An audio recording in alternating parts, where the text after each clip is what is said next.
नमस्कार।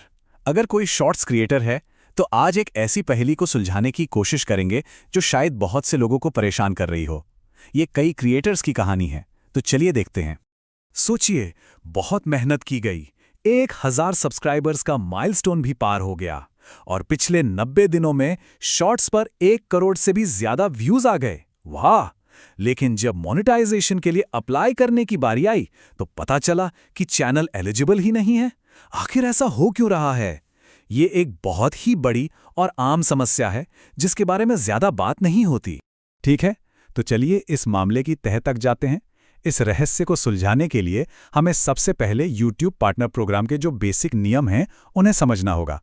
देखिए, चैनल को मोनेटाइज कराने के 2 मेन रास्ते हैं और हमारी सारी पड़ताल यहीं से शुरू होती है।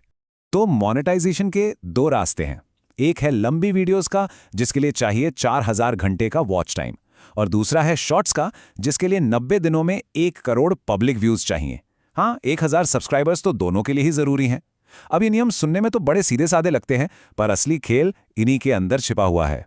चलिए अब अपने पहले सुराग की तरफ बढ़ते हैं, और ये सब कुछ टाइमिंग का खेल है। ये जो 90 दिनों का हिसाब किताब है ना, ये उतना सीधा नहीं है जितना दिखता है। इसमें 2 ऐसी बड़ी बातें हैं जिन्हें क्रिएटर्स अक्सर नजरअंदाज कर देते हैं। पहली और सबसे जरूरी बात, जब YouTube स्टूडियो के अर्न टैब में व्यूज दिखते हैं तो वो कोई रियल टाइम डेटा नहीं होता। जी हाँ, इन आंकड़ों को अपडेट होने में कभी-कभी 1 हफ्ते तक का भी समय लग सकता है। तो हो सकता है आज किसी को लगे कि क्राइटेरिया पूरा हो गया है, जबकि YouTube के सिस्टम में वो जानकारी अभी तक पहुंची ही ना हो। और दूसरा पेज ये है कि 90 दिन की एक रोलिंग विंडो है। अब इसका मतलब क्या है? इसका मतलब ये है कि जैसे ही एक नया दिन शुरू होता है, आज से ठीक 91 दिन पहले वाले व्यूज़ आपके टोटल से अपने आप घट जाते हैं।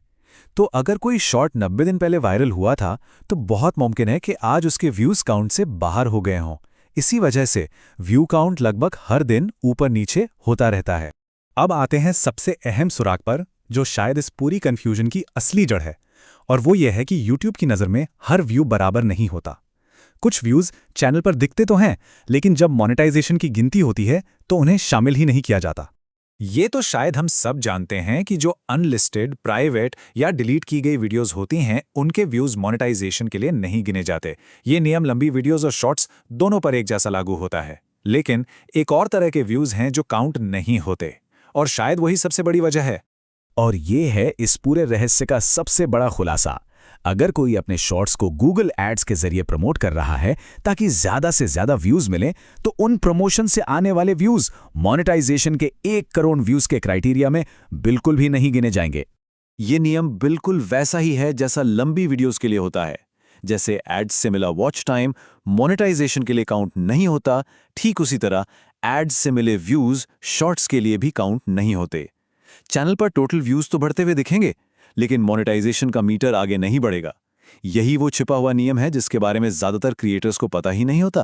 तो इन सभी सुरागों को एक साथ रखने के बाद अब हम इस मोनेटाइजेशन की पहेली को बड़े आराम से सुलझा सकते हैं। अब तस्वीर बिल्कुल साफ हो जानी चाहिए कि असल में किन बातों पर ध्यान देना है ताकि चैनल को सफलतापूर्वक मोनेटाइज कराया जा सके। तो ये रही एक आसान सी चेकलिस्ट। सबसे पहले ये पक्का कर लें कि 1000 सब्सक्राइबर्स पूरे हैं। दूसरा, ये वेरीफाई करें कि 1 करोड़ से ज्यादा ऑर्गेनिक व्यूज हैं, मतलब वो व्यूज जो बिना किसी पेड प्रमोशन के आए हैं। तीसरा, डैशबोर्ड के अपडेट होने में जो देरी होती है उसका ध्यान रखें। चौथा, अपनी 90 दिन की रोलिंग विंडो पर हमेशा नजर बनाए रखें। और पांचवां, जो सबसे जरूरी है, अपने टोटल व्यूज में से उन सभी व्यूज को हटा दें जो गूगल एड से आए हैं। तो आज हमने YouTube के एक ऐसे नियम को समझा जो बहुतों के लिए एक रहस्य बना हुआ था। इससे एक बड़ा सवाल भी खड़ा होता है, ऐसे और कितने अदृश्य यानी कि छिपे हुए नियम हो सकते हैं जो अलग-अलग ऑनलाइन प्लेटफॉर्म्स पर हमारी सफलता को कंट्रोल करते हैं। इस पर सोचिएगा जरूर। अगली बार मिलेंगे एक नई विषय के साथ। जय हिंद।